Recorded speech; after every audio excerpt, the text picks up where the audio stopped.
시청자 여러분 안녕하십니까? 성경 백독 힐링 TV 이상철 목사입니다.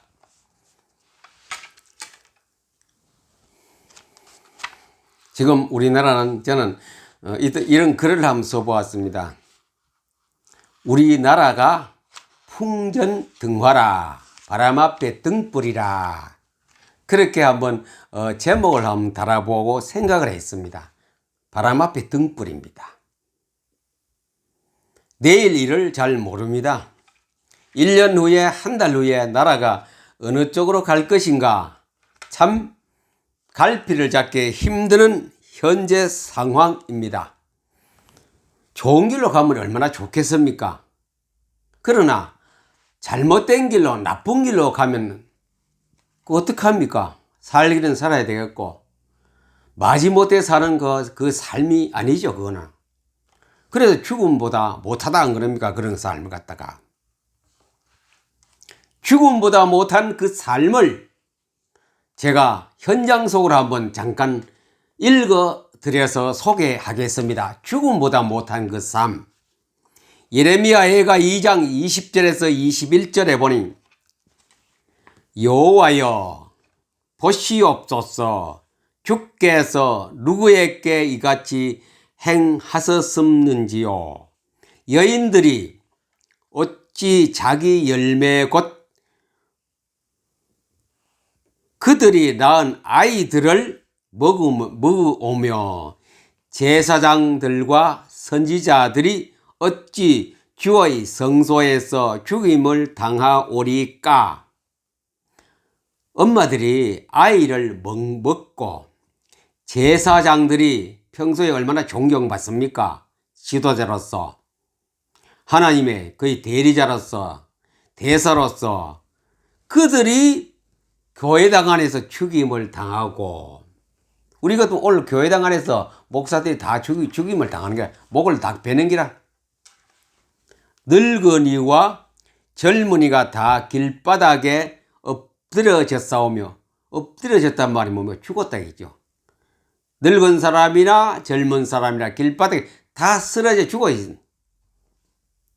처녀들과 내 청년들이 칼에 쓰러졌나이다. 젊은 사람도 칼에 다 죽었는 거래. 주께서 주의 진노의 날에 죽이시되 긍휼히 여기지 아니하시고 도륙하셨나이다. 근본적으로 누가 죽입니까? 하나님.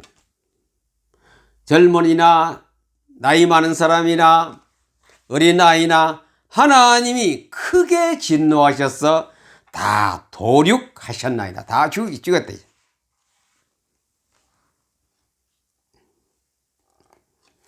예레미야 2장 22절에 보니, 내가 나 기르는 아이들을 내 원수가 다 멸하였나이다. 원수가, 하나님이 시켜가 원수를 끄집어다가 그 아이를 다 죽이는 거라. 이 정도면은 그 형편이 어떠다는 거 우리가 상상 짐작을 하시겠지요. 죽기만도 못한 그들의 삶이었습니다. 이스라엘 나라가 지금부터 엄청난 세월 전에, 이런 일이 수천 년 전에 있었던 일이 아닙니까, 이거? 우리나라도 1920년대 일제강점 시기에 이와 비슷한 일들이 참 많이 있었습니다. 그것을 누가 말했느냐? 최서해라는 글 쓰는 사람이 저 만주에 가서, 우리가 찔레꽃이라는 노래 보면 북간도라는 얘기죠. 북간도에서 찔레꽃 피다고. 그 간도, 서간도, 북간도라는 곳에 체험한 것을 최서해 작가님이 글을 써서, 바로 짧은 단편 소설입니다만, 소설이라기보다는 하나의 역사적인 배경을 가지고 글을 만드는 것이 바로 이것이 최서해 작가님이 쓴 겁니다. 탈출기 홍여매가 이 책에 몇 권의 단편집이 들어있습니다. 최서해 작가님. 이걸 읽으면은 우리가 상상을 할 수 없는 비참한 것을 봅니다. 아까 이스라엘 나라가 바벨론의 포로로 잡혀가고 그때 벌어진 상황을 성경에서 쓰여진 것을 말씀드렸습니다. 이번에는 우리나라 현실입니다. 1920년대에 일어났던 일들 아닙니까? 가난과 굶주림과 궁핍과 서서히 사람들이 죽어가는 것과 비참한 만주 간도 지방에 우리나라 사람들이 많이 올라갔습니다. 왜 올라갔느냐? 왜 올라갔어요? 일본이 우리나라를 집어먹고 우리나라를 이름이 뭐고 다 없애버린 우리가 일제강점기라 그러죠. 나라 잃은 백성이 됐습니다. 우리 아버지가 없어요. 우리 왕이 없어요. 나라가 허수아비 왕은 있지만 우리나라엔 조선엔 왕이 없는 나라 잃은 우리 국민이 되었습니다. 이거는 확실한 역사적인 일 아닙니까? 우리 국사를 배워서 알지요.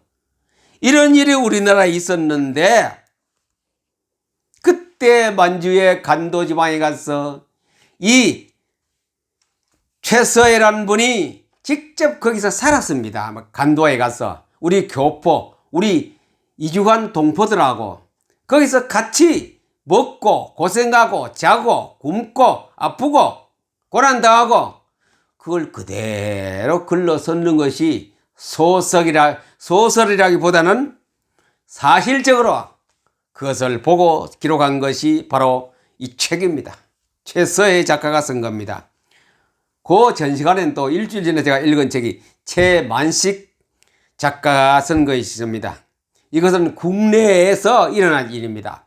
일본 역시 똑같은 연대기에 일본 강점기 시대에 우리 백성들이 너무나 고달픈 생활을 그렸습니다.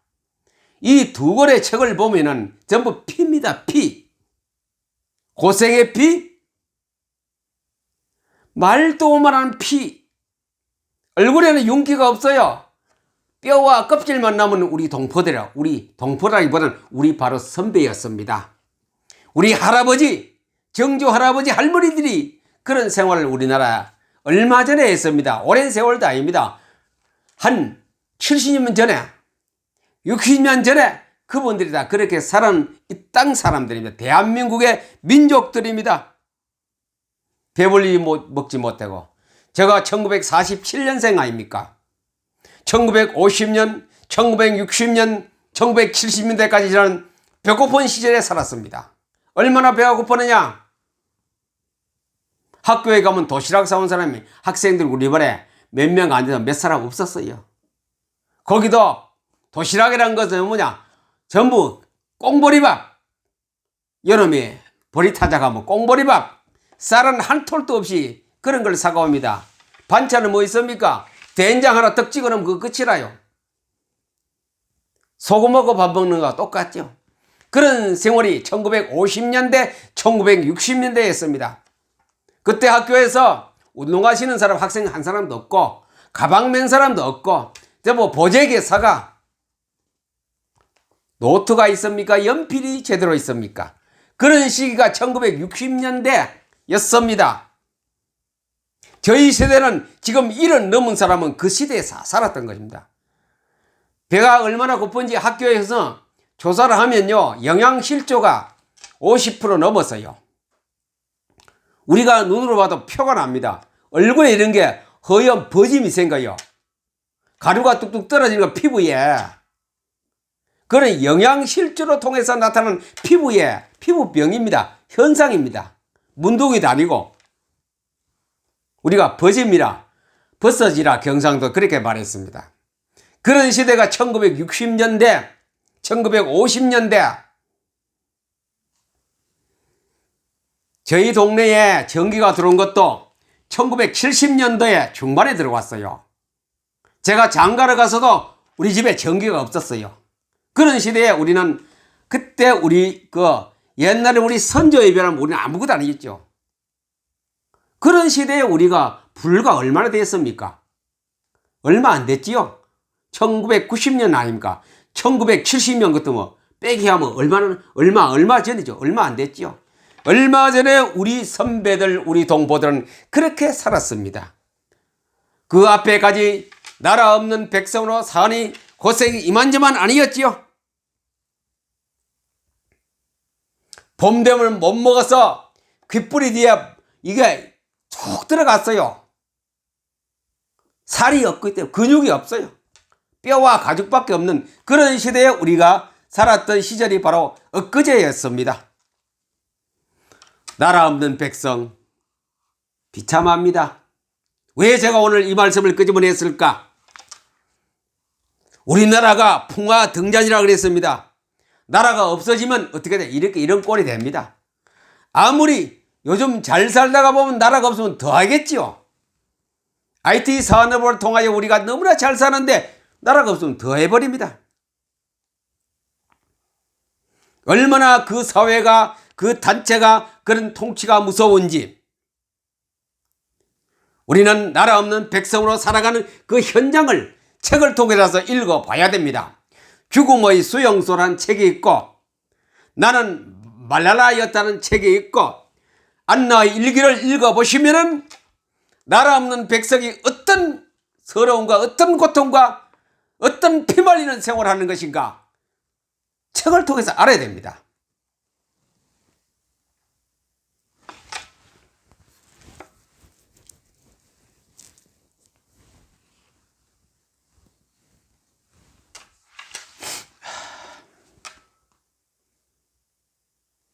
대책,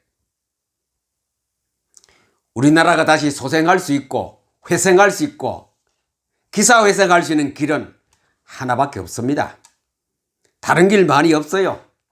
공장에서 아무리 좋은 제품을 만들어 놓아도 나라가 없으면 아무 내게 안 됩니다. 다 뺏어가는데요. 다 빼앗아가요. 나라 없어 보세요. 아무리 농사를 많이 지어놔도 다 빼앗아가는데요. 일본 때 일제강점기 때 그랬어요. 어디까지 가느냐? 집에 우리 먹는 수저, 숟가락과 젓가락까지 다 그들이 다 가져갔어요. 나라 없으니 어디 가서 말할 데가 없고 신호할 데가 없는 그런 시대에 우리 선배들은 바로 앞에 시대는 살았습니다. 저희 부모 시대는 그렇게 살았어요. 그 영향으로 우리가 자랄 때까지, 제가 자랄 때도 그 영향으로 몇십 년 동안 흘러갔지요. 이제 밥이나 먹고 사는 시대가 불과 몇 년 안 됐어요. 죄송합니다. 이런 시대에 우리가 사는데 너무나 지금 잘 살다가 갑자기 풍화등잔 같은 나라 국은 속에 우리가 서 있습니다. 어떻게 해야 됩니까? 소리 지른다고 해결될 일도 아니고 돈 많이 번다고도 되는 것도 아니고 어떻게 해야 됩니까? 부지런해서도 되는 것도 아니고 성경의 그 답을 분명히 말하고 있습니다. 역대하 17장 7절에서 12절에 보니 여호사밧이란 젊은 왕이 취임을 했습니다. 3년 만에 그는 하나님의 방법을 적용했습니다. 많은 머리 좋은 사람을 제사장들 지도자를 불러 모아놓고 성경책을 나누어 주면서 이것을 전국 각 도마다 가서 가르쳐라. 호세아 4장 6절에 이 백성들이 지식이 없어 망한다 그랬는데 지식이 없기 때문에 그렇다. 성경을 다 나누어 주라. 곳곳에 가서 성경을 나누어 주라 그랬습니다. 그리고 너희들이 직접 가르치라. 경상도로 가고 전라도로 가고 경기도로 가고 강원도로 가고 충남으로 가고 제주도로 가서 성경을 가르치라. 성경 공부를 하라 얘기죠. 일개 나라의 여호사밧이라는 왕이 그 지시를 내렸어요. 그래서 대표자들이 가서 각 고을마다 가서 성경 공부하기 시작합니다. 모든 사람이 다 듣더라 그랬습니다. 그래 결과는 무엇이냐? 성경 공부를 몇 년 하다 보니 유다 사방의 나라에 하나님이 겁을 딱 줬는 거라요. 너가 까불지 말아라. 절대로 유다 나라 들어가서 싸우려고 생각하지 말아라. 여호사밧 왕하고는 전쟁하려고 생각도 말아라 그랬어요. 얼마 이전에서 유다 나라는 강대국으로 성장하기 시작했습니다. 그럴 때에 가만히 앉아있는 데에 블레셋에서 뭐냐? 을을 가져왔어요. 조공을 바치기 시작했습니다. 예물을 가져왔습니다.